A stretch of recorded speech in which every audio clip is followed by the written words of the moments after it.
দেবর্ষি নারদকে পথের ধারে দেখতে পেয়ে ভগবান করজোড়ে জিজ্ঞাসা করলেন, দেবর্ষি, আমি বুঝতে পেরেছি তুমি বৃন্দাবন থেকে এসেছো, ভিতরে এসো। ভিতরে নিয়ে গিয়ে দেবর্ষি নারদকে আসন পেতে বসতে দিলেন। জিজ্ঞাসা করলেন, গোবিন্দ, দেবর্ষি, বৃন্দাবনে সবাই কেমন আছে? তারা সবাই কুশলে আছে তো? দেবর্ষি নারদ মুখের দিকে তাকিয়ে বলে উঠলেন, হে মহারাজ, বৃন্দাবনবাসী কেমন আছে সেটা না হয় নাই বা শুনলে, সেটা জানার দরকার নেই। তারা যে তোমায় বড় ভালোবাসে, ছেড়ে দাও তাদের কথা। আজ আমি এলাম কেন জানো? তোমার দিকে চেয়ে আমার বড় দুঃখ হচ্ছে মহারাজ।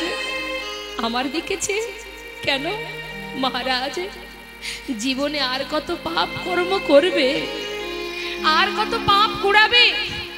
পাপ, হ্যাঁ, সকলকে কাঁদাচ্ছ তুমি। প্রত্যেকের চোখের জল, এক একটি চোখের জলের বিন্দু তোমার জীবনে অভিশাপ হয়ে দাঁড়াচ্ছে। মনে আছে সেদিনের কথা, সেই কুরুক্ষেত্রের কথা? কত মাকে কাঁদিয়েছ তুমি, সবার চোখের জলে তোমার জীবনের অভিশাপ। বৃন্দাবনবাসী সবাই কাঁদছে, সবার চোখের জল সে যে তোমার অভিশাপ হচ্ছে মহারাজ। তোমার কি দশা হবে সেটা ভেবেই আমি কাঁদছি। এই অভিশাপ থেকে তোমাকে উদ্ধার হতে হবে। মুক্তির কি পথ আছে দেবর্ষি? কি করব আমি, আমার উপায় কি? দেবর্ষি নারদ বলছে, মহারাজ, উপায় তো অবশ্যই আছে। আমি যদি কোনো উপায় বলে দিই, সেই উপায় কি তুমি গ্রহণ করবে? বেশ মনির দেবর্ষি, তুমি বলে দাও কি করতে হবে আমায়। মহারাজ, জীবনের সমস্ত পাপ খণ্ডনের একমাত্র কাজ হলো যজ্ঞ করা। মহারাজ, মনে আছে ত্রেতা যুগের কথা? ত্রেতায় রামে রাজা ছিল, অশ্বমের যজ্ঞ কইল। ত্রেতায় রামে রাজা ছিল, অশ্বমের যজ্ঞ কইল। ত্রেতাতে রাম রাজা ছিল, ত্রেতাতে রাম রাজা ছিল, অশ্বমেতে যজ্ঞ কইল। দানব্রত যজ্ঞ হবে এবে, আর দানব্রত যজ্ঞ হবে এবে। মহারাজ, দানব্রত যজ্ঞ হবে এবে। মহারাজ, দানব্রত যজ্ঞ হবে এবে। ও মহারাজ, যজ্ঞ করতে হবে।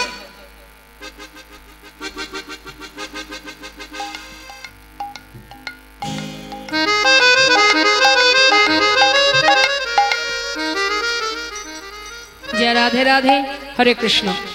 কি বলছে মা? মহারাজ, জীবনের অপরাধ খণ্ডনের জন্য যজ্ঞ করতে হবে। যেমন রাম অবতারে প্রভু রামচন্দ্র অশ্বমেধ যজ্ঞ করেছিল, তাই যজ্ঞ করতে গেলে যে যজ্ঞ হবে তার নাম হবে দানব্রত যজ্ঞ। গোবিন্দ জিজ্ঞাসা করছে, দেবর্ষি, এই যে যজ্ঞ, এই যজ্ঞের নিয়মাবলী কি আছে? মহারাজ, শোনো তাহলে। যে জন যা চাইবে হাসি মুখে দিতে হবে, যে জন যা চাইবে হাসি মুখে দিতে হবে। দান করিবে হাসি মুখে।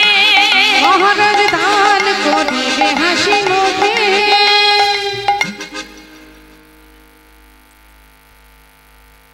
গাড়ি পাবেন না, কিসে যাবেন? চরণবাবুর ট্রেনে? আচ্ছা ঠিক আছে। রাধে রাধে, হরে কৃষ্ণ। তো মা, এবার একটু মন দিতে হবে কথার মধ্যে। কি বলছে? এই যে যজ্ঞ, যে জনা যা চাইবে হাসি মুখে দিতে হবে। কিন্তু দেখবেন অনেকে আছে, একটু দিতে গেলে, কাউকে দান করতে গেলে কৃপণতা করে। করে কি? ঘরের মধ্যে যে জিনিসটা আমার প্রয়োজনে লাগে না, আমি সাইডে ফেলে রেখেছি, কেউ যদি এলো তা সেটা দিয়ে দিলাম। এটাকে কিন্তু দান বলে না। হাসি মুখে দান করো, দানের সময় কৃপণতা করা যাবে না।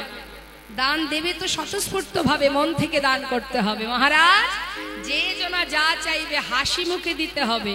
দেবার সময় মুখটা শুকিয়ে যাবে, সেটা যেন না হয়। সরল মনে দিয়ে দান করতে হবে। দেখবেন আমরা ওই বাজার থেকে যখন ভগবানের, যেমন ধরুন দুর্গা পূজা বা লক্ষ্মী পূজা, সেই সময় বাজারে গিয়ে ফল কিনতে গেলে কি বলি দোকানদারকে? এই যেগুলো একটু বেঁকা আছে, পোকা আছে, হ্যাঁ, এগুলো দিয়ে দাও না কিলো কিলো, অসুবিধা নেই, সবই তো ভগবানের সেবায় লেগে যাবে। হ্যাঁ, আর আমরা যখনই কোনো ফল কিনতে যাব নিজে খাওয়ার জন্য, দোকানদারকে বলবো, ওই দোকানদার সব থেকে মিষ্টি ফল কোথায় আছে বের করো, কারণ সেটা তো আমি খাবো। আর ভগবানের জন্য যত বেকা টেরা পোকা সব ভগবানের সেবায় লেগে যাবে। তা সেবা দিতে গেলে মন থেকে দিতে হবে, কৃপণতা করা যাবে না, যে যা চাইবে হাসি মুখে দান করতে হবে। ভালো কথা। আরো আছে নিয়ম মহারাজ, শুধু তাই নয়, দান দিতে দিতে যখন সবই শেষ, মনে করুন আপনার ভান্ডারে আর কিচ্ছু নেই, তখনও আপনি মন খারাপ করে বসে থাকলে হবে না। ও মহারাজ, সব শেষে দান দিয়া ভিক্ষার ঝুলি কাঁধে লইয়া, শেষে দান দিয়া ভিক্ষার ঝুলি কাঁধে লইয়া, সব শেষে দান দিয়া, সব শেষে দান দিয়া ভিক্ষার ঝুলি কাঁধে লইয়া, ভিক্ষা মেগে খাবে মন সুখে, মহারাজ ভিক্ষা মেগে খাবে মন সুখে, মহারাজ ভিক্ষা মেগে খাবে মন সুখে। দান ব্রতের এই তো রীতি, দান ব্রতের এই তো রীতি, দান ব্রতের এই তো রীতি, দান ব্রতের এই তো রীতি, শোনো শোনো হে মহারাজ, দান ব্রতের এই তো রীতি, শোনো শোনো হে রাজন, দান ব্রতের এই তো তুমি রীতি, ভিক্ষা মেগে খাবে মন সুখে, মহারাজ ভিক্ষা মেগে খাবে মন সুখে। স্বর্গমত্ত পাতাল নিমন্ত্রণ করতে হবে। সব দান দেবার পর দাঁড়ে দাঁড়ে ভিক্ষা করে খাবে, কিন্তু তথাপিও হাসি মুখে, যেন এতটুকু মনে দুঃখ না হয়, হাসি মুখে ভিক্ষা করে দিন কাটাতে হবে মহারাজ, এটাই হলো যজ্ঞের নিয়ম। ভালো কথা। এখন নিমন্ত্রণ পত্র স্বর্গমর্ত পাতাল সবার জন্য লিখেছে মা, লিখে বলরামের হাতে দিয়েছে। বলরাম দেখছে সবার জন্য পত্র লিখেছে, কিন্তু বৃন্দাবনবাসীর জন্য পত্র লেখেনি। বলরাম বলে উঠলেন, কানাই, যে যজ্ঞে বৃন্দাবনবাসী থাকবে না, আমিও তো সেই বৃন্দাবনে থাকি, তাহলে তোর যজ্ঞে আমিও থাকবো না। যারা এত ভালোবাসে তোকে, আজ তাদেরকে ফেলে, তাদেরকে বাদ দিয়ে তুই কি করে যজ্ঞ করবি কানাই? তখন কানাই বলে উঠলেন, দাদা আমি জানি তুমি এমন কথা বলবে, কিন্তু দাদা নিমন্ত্রণ করলে সবাই আসে, আর নিমন্ত্রণ না করলে যারা আসে তারাই তো আমার আপনজন। তাই গৌর হরি বল, হরি বল। আমিও দেখতে চাই বৃন্দাবনে নিমন্ত্রণ পত্র না দিয়ে কেউ যদি আমার কাছে আসে, আমি জানবো সেই হলো আমার আপনজন। কি গো মা, বাড়ির লোককে কেউ পত্র দেয়? পত্র দেয় বাইরের লোককে, ঘরের লোককে পত্র দেয়? দেয় না। তাই দাদা আমি একটু পরীক্ষা করে দেখতে চাই কারা আমাকে ভালোবাসে। কিন্তু তুমি যখন বলছো দাদা আমি আমার মাতা পিতার জন্য পত্র লিখব, গোবিন্দ আমার মা যশোমতী নন্দ মহারাজের জন্য পত্র লিখে দেবর্ষি নারদের হাতে দিলেন। দেবর্ষি নারদ নিমন্ত্রণের দায়িত্ব নিল, বললে দেবর্ষি নারদকে নিমন্ত্রণের দায়িত্ব দেয়া যাক। নারদের বাহন কি? ঢেকি, তাই তো? তা স্বর্গমত্ত পাতাল যেখানেই হোক না কেন, দেবর্ষি নারদের গাড়িটা হচ্ছে কি? ঢেকি, সরু। অলিগলি যদি সরু হয় সেখানে ঢুকে যাবে। অতএব নিমন্ত্রণের দায়িত্বটা দেবর্ষিকে দেয়া যায়। দেবর্ষি নারদ দেরি না করে স্বর্গমত্ত পাতাল নিমন্ত্রণ করতে রওনা হলো। এদিকে ভগবান বিশ্বকর্মাকে স্মরণ করে যজ্ঞাগার শুরু হয়ে গেল। এদিকে ত্রিভুবনে নিমন্ত্রণ করবার পর অবশেষে দেবর্ষি নারদ চললেন বৃন্দাবনে। নিতাই গৌর হরি বল। তাহলে মা আগে নিমন্ত্রণ পেয়েছে কারা? স্বর্গ, মর্ত, পাতাল। শেষে নিমন্ত্রণ পাচ্ছে কারা? বৃন্দাবনবাসী। এখন যখনই সবাই খবর পেয়েছে, খবর পাওয়া মাত্রই সবাই যাচ্ছে দ্বারকায়। আর অবশেষে বৃন্দাবনে পৌঁছালেন দেবর্ষি নারদ। যেই না পৌঁছালেন, চরণে রুনুঝুনু নুপুরের শব্দ শুনলেন কি? মা যশোমতী। মা আমার ক্ষণে চৈতন্য, ক্ষণে অচৈতন্য, চোখে ভালো দেখতে পান না। কাঁদতে কাঁদতে কখন না জানি সে অন্ধ হয়ে গেছে। নুপুরের শব্দ পেয়ে জিজ্ঞাসা করছে, কে রে? কে এলি তুই? আমার গোপাল নাকি? দেবর্ষি নারদ বললেন, মা আমি তোমার গোপাল নই, আমি দেবর্ষি। ও দেবর্ষি, কোথা থেকে এলি রে তুই? জানিস কি আমার গোপাল দ্বারকায় কেমন আছে? মা, আমি তো সেখান থেকেই এলাম। ও, আমার গোপাল কেমন আছে রে? মা, জানো তোমার দুই সন্তানই ভালো আছে।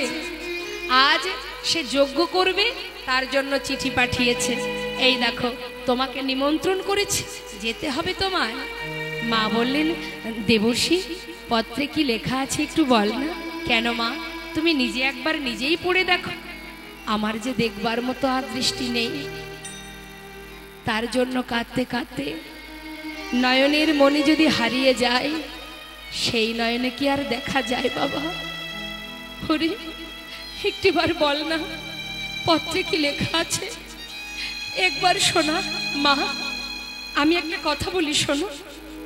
আমি মানছি তুমি সন্তানের জন্য কাঁদতে কাঁদতে আজ তুমি চোখে দেখতে পাচ্ছ না। তোমার সন্তানের লেখা পত্রখানি একবার যদি তুমি নয়নে পরশ করো, আমার বিশ্বাস তোমার পুত্র সে যে ভগবান, তার পরশে তোমার এই দৃষ্টি আবার তুমি ফিরে পাবে। পত্রটি মায়ের হাতে দিয়ে মা একবার বুকের মধ্যে চেপে ধরে, একবার নয়নে স্পর্শ করে। দেবর্ষি নারদ, নন্দ মহারাজ, মা যশোমতী সবাইকে নিমন্ত্রণ করে সমস্ত ব্রজবাসীকে খবর দিচ্ছে। আর এদিকে রাধারানী আমার পাগলিনীর নয়, ধুলায় গড়াগড়ি দিয়ে কাঁদছে। ললিতা, বিশাখা দেবর্ষি নারদকে আসতে দেখে চিৎকার করে ডেকে উঠলেন,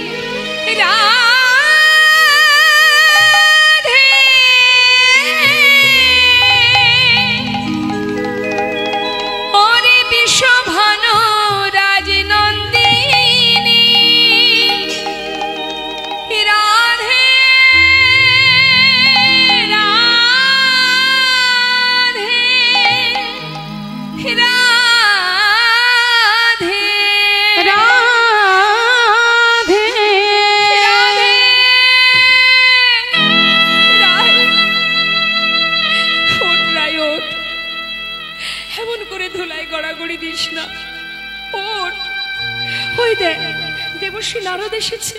চল চল, আমরা শুনে আসি তোর বধূ কেমন আছে। সে যে দ্বারকা থেকে এসেছে রে, চল একবার যাই, কেমন আছে একবার সবাই জেনে আসি। রাধারানী ধুলা থেকে উঠে ছুটতে ছুটতে দেবর্ষি নারদের কাছে এসে বলছে, দেবর্ষি, তুমি দ্বারকা থেকে এসেছো, বলো না বধূ কেমন আছে, আমার প্রাণনাথ কেমন আছে। দেবর্ষি নারদ বলছে, শোনো শোনো, সে অনেক ভালো আছে, কুশলে আছে। আমি এসেছি বৃন্দাবনে কেন জানো? একটা শুভ খবর দেবার জন্য। কি খবর? শোনো, আমি কেন এসেছি শুনে নাও। প্রভাসেতে যজ্ঞ করে কৃষ্ণ বলরাম, প্রভাসেতে যজ্ঞ করে কৃষ্ণ বলরাম। দেখো না প্রভাসেতে, ওই না প্রভাসে যজ্ঞ করে কৃষ্ণ বলরাম। সেই যজ্ঞের সংবাদ দিতে আমি নারদ যে এলাম, সেই যজ্ঞের সংবাদ দিতে নারদ যে এলাম। যাও যাও প্রভাসের তীরে যাও, যাও যাও প্রভাসের তীরে যাও, যাও যাও প্রভাসের তীরে যাও, যাও যাও প্রভাসের তীরে যাও। আর বিলম্ব করো না গো, যাও যাও প্রভাসের তীরে যাও, আর বিলম্ব করো না গো, যাও যাও প্রভাসের তীরে আমি যাও। সেই যজ্ঞের সংবাদ দিতে নারদ যে এলাম, সেই যজ্ঞের সংবাদ দিতে নারদ যে এলাম। তোমরা আর দেরি করো না, প্রভাসেতে যজ্ঞ করে কৃষ্ণ বলরাম, সেই যজ্ঞের সংবাদ দিতে আমি নারদ এলাম। তোমরা দেরি না করে এক্ষুনি যাত্রা করো। মনের আনন্দে রাধারানী আমার সখী বেষ্টিত হয়ে বলে উঠলেন, সখীরে, আর নয়, আজ যেখানে যে স্থানে আমার বধূ নেই সেখানে আমি আর থাকবো না। চল সখী, আমরা চিরতরে সব ফেলে আমার বধূর দেশে চলে যাই। পসরা সাজিয়ে নিয়ে রাধারানী আমার ঘর থেকে বাহির হতে চললেন। মা, যোগ্য বার্তা পেয়ে যাত্রা করিলেন আয় বালা গো, যোগ্য বার্তা পেয়ে যাত্রা করিলেন আয় বালা গো। সখীগণ সঙ্গে চলে সহিত বহরা, আর সখীগণ সঙ্গে চলে সহিত বহরা। যোগ্য বার্তা পে যাত্রা চলিলে নরা আয় বালা গো যোগবতা যাতা চলিলে নরা আয় বালা গো। বাবা যজ্ঞের বার্তা পেয়ে খবর পেয়ে চলিলেন রায় যাত্রা করেছে সখীগণকে নিয়ে। যেই কিনা ঘর থেকে বাহির হয়েছে, নিতাই গৌর হরিব, সঙ্গে সঙ্গে কোথায় ছিল কুটিলা, ননদিনী কুটিলা। সে দূর থেকে দেখতে পেল তাদের বাড়ির বৌমা মাথায় করে ডালা সাজিয়ে সখী বেষ্টিত হয়ে যাত্রা করছে।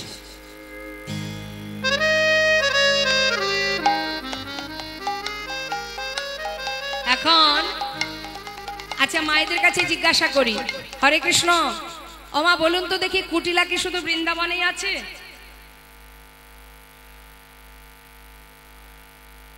কুটিলা কিন্তু শুধু বৃন্দাবনে আছে তা নয়, কুটিলা সব জায়গায় আছে, তাই না?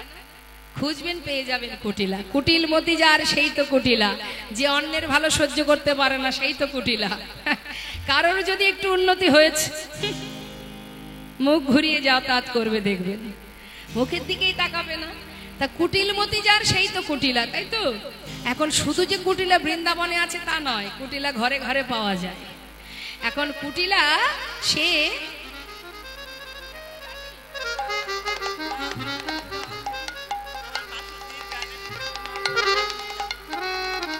দেখেছেন? হ্যাঁ বাবা বাবা দেখেছেন? হ্যাঁ হরি বল হরি বল। বলছে আমার গোবিন্দ আছে, আমি যেও গেলাম না, কারণ আমাকে একজন বলেছে যে সে আমাকে ঘরে নিয়ে যাবে। আহা, হরে কৃষ্ণ হরে কৃষ্ণ। পরে বলি, এই কথাটা শুনে আমার একটা ঘটনা মনে পড়ে গেল বাবা। নদী পার হয়ে একজন বয়স্ক মা, বৃদ্ধা মা প্রতিদিন গুরুগৃহে আসেন, মানে গুরুকুলে আসেন ভাগবত কথা শ্রবণ করতে। খুব সুন্দর কথা। তা ভাগবত কথা প্রতিদিন শ্রবণ করে। আর যেহেতু নদী পার হয়ে আসে, সন্ধ্যার পরে মাঝি আর পার করবে না, তাই ভাগবত পরিপূর্ণ হয় না, শেষ পর্যন্ত থাকতে পারে না। কিছুটা শুনে, অর্ধেকটা শুনে আবার তাকে তাড়াতাড়ি ফিরে যেতে হয়। তা একদিন তিনি ভাগবতে শুনছে যে গুরুদেব বর্ণনা করছে, বলছেন যে যদি কেউ মনে প্রাণে ভগবানকে ডাকে, সে নাকি ভবসিন্ধু পার করে নিয়ে যায়। হরিবল হরিবল। প্রতিদিন এই কথাটা শোনে, আর সন্ধ্যা হতে না হতেই, সন্ধ্যার আগেই তিনি চলে যান। এখন গুরুর কথা কখনো ব্যর্থ হয় না। মনে মনে ভেবেছে যে আজ আমি ভাগবত শেষ করব, তারপরে ঘরে যাব। যদি সত্যিই আমার প্রভু থেকে থাকে, আমাকে নিশ্চয়ই পার করে নিয়ে যাবেন। তাই গৌর হরিবল। এখন দেখতে দেখতে বেশ রাত হয়ে গেছে মা। রাত যখন হয়ে গেছে, মধ্যরাত, ভাগবত পাঠ শেষ, সবাই আপন ঘরে চলে গেল, আর তিনি নদীর ধারে এসে পার করো বলে চিৎকার করছে। বৃদ্ধা মা যখন কাঁদছে, পারে বসে, পাড়ের ঘাটে বসে একজন ছোট্ট বালক, অর্থাৎ ভগবান বালক রূপে একটা তরি নিয়ে এসে দাঁড়িয়েছে। বুড়িমা, ও বুড়িমা, তুমি পার হবে বুঝি? হ্যাঁ রে বাবা, আমি পার হব। ওঠো ওঠো, এই দেখো আমি তরি এনেছি, নৌকায় ওঠো। নৌকায় উঠেছে। নৌকায় যখন পার হচ্ছে, তখন জিজ্ঞাসা করছে বুড়িমা, হ্যাঁ রে খোকা, তোকে তো কোনোদিন আমি দেখিনি। প্রতিদিন আমি পার হই ঠিকই, এত রাত্রে তো কোনোদিন আমি আসিনি, তুই বুঝি রাত্রিবেলা পার করিস? বুড়িমা, না না, আমি পারটার করি না। তাহলে আজ যে আমায় পার করে নিয়ে যাচ্ছিস? ও বুড়িমা শোনো, প্রতিদিন যিনি পার করে আমি তার ছেলে। তুমি যখন পার করে দাও বলে চিৎকার করছিলে, আমি হঠাৎ আমার ঘুম ভেঙে গেল, দেখলাম বাবা পাশে ঘুমিয়ে আছে, তাহলে আমিই যাই পারটা করে দিই, তাই আমি এসেছি। যাক, খুব ভালো করেছিস। প্রতিদিন রাত্রে ভাগবত শেষ হলে ওই ছোট্ট বালক রূপে ভগবান বুড়িমাকে পার করে নিয়ে যায়। তিনি তো আর এত ভিতরের ঘটনা জানে না মা, যে কে এসেছেন তার কাছে। প্রতিদিন পার হয়। একদিন গুরুদেব জিজ্ঞাসা করছে, মা আমি জানি তোর ঘর নদীর ওই পারে, তুই প্রতিদিন ভাগবত শেষ করে মধ্যরাত্রে পার হয়ে যাস, তোকে পার করে দেয় কি? কে পার করে? গুরুদেব, ওই যে মাঝি আছে না, ওই মাঝির একটা ছেলে আছে, সে প্রতিদিন রাত্রে আমাকে পার করে নিয়ে যায়। মাঝির ছেলে? ওকে তো আমি চিনি, ও তো আমারই শিষ্য, ওর তো কোনো সন্তান নেই। সন্তান নেই? তাহলে আমাকে কে পার করে নিয়ে যায়? আজ আমি তোর সঙ্গে যাব, আমি নিজে চোখে দেখতে চাই। বেশ, তাই হবে। ঠিক মধ্যরাতে গুরুদেব শিষ্যের হাত ধরে গেছে, দাঁড়ে গিয়ে তীরে গিয়ে ডাকছে, মাঝিকে ডাকছে, পার করে দাও, পার করে দাও। আবার বালক রূপে ভগবান নৌকা নিয়ে তীরে এসে দাঁড়িয়েছে। বুড়িমা, এই দেখো এসেছি, ওঠো। যেই না নৌকায় উঠেছে, পাশে তাকিয়ে দেখছে গুরুদেব। গুরুদেব ওঠেনি। প্রভু ডাকছে, বলছে, বালক, ওই তীরে আমার গুরুদেব আছে, সে তো আমার নৌকায় ওঠেনি। তখন বালক বললেন, কি করে উঠবে সে? সে তো কোনোদিন এইভাবে ডাকেনি, সে তো উঠতে পারবে না। আমি তো তোমার ডাক শুনে এসেছি, সে কি করে সে তো ডাকেনি, সে কি করে পার হবে? তখন বুড়িমা বলছে, বালক, সে যে আমার গুরু, আমাকে আমার ঘরে যাবে সে, একবার তাকে পার করে দে, একবার তাকে পার করে দে। বেশ, তুমি যদি তার হাত ধরো তবেই সে পার হতে পারবে। যেই না বুড়িমা তার হাতটা ধরেছে, হাত ধরে তাকে নৌকায় তুলেছে, মা নৌকায় তোলা মাত্রই সেই গুরুদেব দেখছে ছোট্ট বালক রূপ দর্শন করলেন। দর্শন করবা মাত্রই সে চিনতে পারলেন আর কেউ নয়, অনাদি আদি গোবিন্দ। শিষ্যের হাত ধরে গুরুদেবের দর্শন হলো। তাই মাগো, ভক্তি ভরে যদি কেউ ভগবানকে ভালোবাসে, তাকে পার করে নিয়ে যান আমার গোবিন্দ, পারের কান্ডারি।